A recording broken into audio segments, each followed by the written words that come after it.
بسم اللہ الرحمن الرحیم نحمدہ ونصلی علی رسولہ الکریم۔ صحابہ کرام رضی اللہ تعالی عنہم کی کامیابی۔ حضرت ام سلمہ رضی اللہ تعالی عنہا فرماتی ہے، اس موقع پر نجاشی نے جعفر بن ابی طالب رضی اللہ تعالی عنہ کی طرف متوجہ ہوتے ہوئے دریافت کیا، هل معک شیء مما جاء به نبیکم عن اللہ، کیا تمہارے نبی پر اللہ تعالی کی طرف سے جو کچھ نازل ہوا ہے تمہارے پاس اس میں سے کچھ ہے؟ انہوں نے جواب دیا، نعم، جی ہاں۔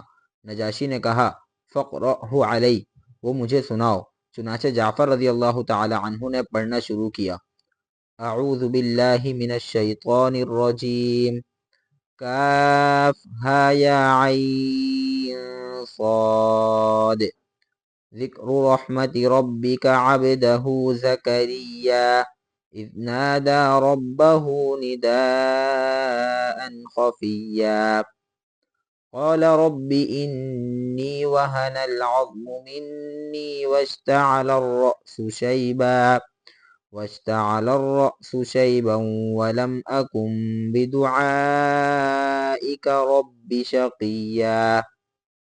ترجمہ، کاف ہا یا عین صاد، یہ ذکر ہے اس رحمت کا جو تیرے رب نے اپنے بندے زکریا پر کی تھی جبکہ اس نے اپنے رب کو چپکے چپکے پکارا۔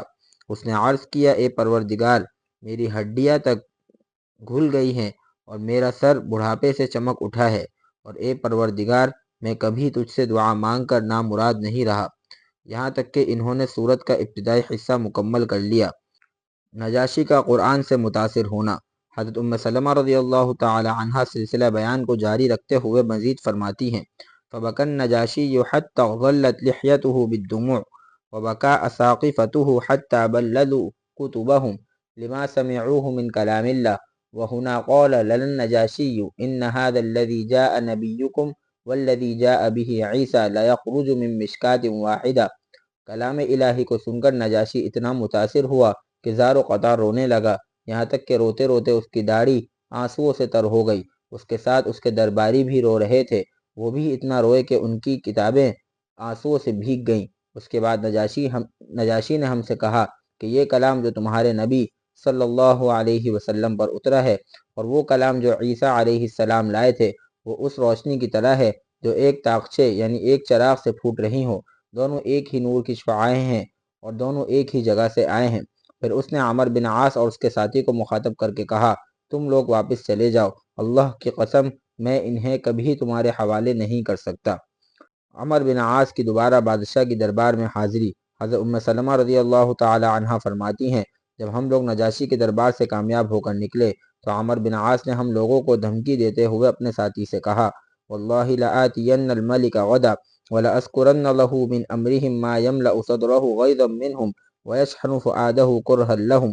اللہ کی قسم میں کل پھر بادشاہ کے پاس آؤں گا اور اس کو ان لوگوں کے متعلق ایک ایسی بات بتاؤں گا جو اس کے دل کو ان کے خلاف غضب و غصے سے بھر دے گی۔ میں اس کو اس بات پر آمادہ کر کے چھوڑوں گا کہ وہ مکمل طور پر ان کو ختم کر دے گا اور ان کو جڑوں سے اکھاڑ پھینکے گا۔ اس پر عبداللہ بن ربیعہ نے کہا، لا تفعل یا عمرو فَإِنَّهُمْ مِنْ ذَوِي قُرْبَانَا وَإِنْ كَانُوا قَدْ خَالَفُونَ۔ عمر، اللہ کے لیے ایسا نہ کرنا، یہ سب اگرچہ ہمارے مخالف ہیں مگر ہیں تو ہمارے قریبی عزیز ہی۔ مگر عمر بن عاص نے انکار کرتے ہوئے کہا، دع عنک ھذا واللہ لأخبرنہ بما یزلزل اقدامہم واللہ لأقولن لہ انہم یزعمون ان عیسی ابن مریم عبد۔ چھوڑو اس بات کو، رہنے دو ان سے اتنی ہمدردی کو، میں بادشاہ کو ایسی بات بتاؤں گا جس کی وجہ سے ان کے پاؤں کے نیچے سے زمین کھسک جائے گی۔ اللہ کی قسم میں اس سے کہوں گا کہ عیسیٰ بن مریم علیہ السلام کے متعلق ان لوگوں کا خیال ہے کہ وہ اللہ کے بیٹے نہیں، اس کے بندے ہیں۔ اور اگلے روز عمر بن عاص نے نجاشی کے دربار میں حاضر ہو کر کہا، علی جاہ، یہ لوگ جن کو آپ نے اپنے یہاں پناہ دے رکھی ہے، یہ لوگ عیسیٰ بن مریم علیہ السلام کے متعلق بہت سخت اور نہایت ناپسندیدہ بات کہتے ہیں۔ آپ انہیں بلوائیے اور اس بات پر باز پرس کیجئے جو وہ عیسیٰ بن مریم علیہ السلام کے بارے میں کہتے ہیں۔ حضرت ام سلمہ رضی اللہ تعالی عنہ کا سلسلہ بیان آگے بڑھتا ہے، ہم لوگوں کو اس کا پتہ چلا تو ہمیں اس کی بڑی فکر ہوئی اور ہم لوگ غم سے نڈھال ہو گئے۔ پھر ہم نے اس مسئلے پر غور کرنے کے لیے باہم مشورے کی ایک مجلس منعقد کی۔ کہ اگر بادشاہ نے عیسیٰ بن مریم علیہ السلام کے بارے میں پوچھا تو ہمیں کیا جواب دینا چاہیے۔ آخرکار یہ بات طے ہوئی کہ ہم ان کے متعلق وہی بات کہیں گے جو اللہ تعالیٰ نے ہمیں بتائی ہے۔ اس معاملے میں ہم رسول اللہ صلی اللہ علیہ وسلم کی لائی ہوئی تعلیم سے ذرہ برابر بھی ادھر ادھر نہیں ہوں گے، چاہے اس کے نتیجے میں ہمارا جو بھی حشر ہو۔ ہم نے یہ بات بھی متفقہ طور پر طے کی کہ بادشاہ کے سامنے اس مرتبہ بھی جعفر بن ابی طالب رضی اللہ تعالی عنہ ہی ہماری نمائندگی کریں گے۔ دوسری مرتبہ کامیابی۔ پھر جب بادشاہ کی طلب کرنے پر ہم اس کے دربار میں پہنچے تو دیکھا کہ اس کے درباری آج بھی حسب معمول اپنی اپنی جگہوں پر بیٹھے ہوئے ہیں۔ ہم نے عمرو بن عاص اور اس کے ساتھی کو بھی بادشاہ کے پاس موجود پایا۔ جب ہم بادشاہ کے سامنے پہنچ گئے تو اس نے کہا، ماذا تقولون فی عیسی بن مریم، تم لوگ عیسیٰ بن مریم کے بارے میں کیا کہتے ہو؟ جعفر بن ابی طالب رضی اللہ تعالی عنہ نے جواب دیا، انما نقول فیہ ما جاء به نبینا صلی اللہ علیہ وسلم، ان کے بارے میں ہم وہی بات کہتے ہیں جو ہمارے نبی صلی اللہ علیہ وسلم نے ہم کو بتائی ہے۔ نجاشی نے پوچھا، وما الذی یقول فیہ، وہ ان کے بارے میں کیا کہتے ہیں؟ جعفر بن ابی طالب رضی اللہ تعالی عنہ نے فرمایا، انہ عبد اللہ ورسولہ وروحہ وکلمتہ التی القاہا الی مریم العذراء البتول، وہ اللہ کے بندے، اس کے رسول ہیں، اس کی روح اور اس کا کلمہ ہے جس کو اس نے پاک دامن کنواری مریم بتول کی طرف القاء کیا تھا۔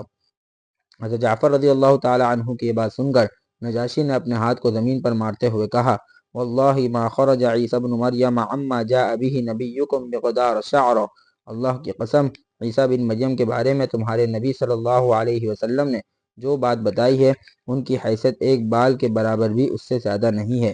نجاشی کے منہ سے یہ باتیں سن کر اس کے پاس بیٹھے ہوئے درباری غصے سے ادھر ادھر دیکھنے لگے اور پریشانی کے عالم میں ناک کھجلانے لگے۔ ان کی یہ حالت دیکھ کر نجاشی نے پھر کہا، چاہے تم ناک کھجلاؤ مگر حقیقت یہی ہے جو میں کہہ رہا ہوں۔ پھر وہ ہماری طرف متوجہ ہو کر کہنے لگا، اذهبوا فانتم آمنون، من سبکم غرم ومن تعرض لکم عوقب، جاؤ تم لوگ بے خوف و خطر اور اطمینان کے ساتھ رہو، جو شخص بھی تم کو گالی دے گا یا برا بھلا کہے گا اس کو تاوان ادا کرنا پڑے گا، اور جو تم سے کسی قسم کی سختی کرے گا اسے سزا بھگتنی پڑے گی۔ واللہ ما احب ان یکون لی جبل من ذہب وان یصاب احد منکم بسوء، اللہ کی قسم مجھے تو یہ بھی منظور نہیں ہے کہ تم میں سے کسی کو کوئی تکلیف پہنچائی جائے اور اس کے بدلے میں مجھے سونے کا پہاڑ مل جائے۔ پھر اس نے عمرو بن عاص اور اس کے ساتھی کی طرف اشارہ کرتے ہوئے اپنے آدمیوں کو حکم دیا، ردوا علی ہذین الرجلین ہدایاہما فلا حاجت لی، جاؤ میری آنکھوں سے دور ہو جاؤ، ان کے ہدیے انہیں واپس لوٹا دو، مجھے ان کے تحائف کی ضرورت نہیں۔ حضرت ام سلمہ رضی اللہ تعالی عنہ فرماتی ہے، اس کے بعد عمرو بن عاص اور عبداللہ بن ربیعہ وہاں سے ناکام خائب و خاسر واپس لوٹ گئے اور ہم لوگ عزت اور آرام کے ساتھ نجاشی کے یہاں رہنے لگے۔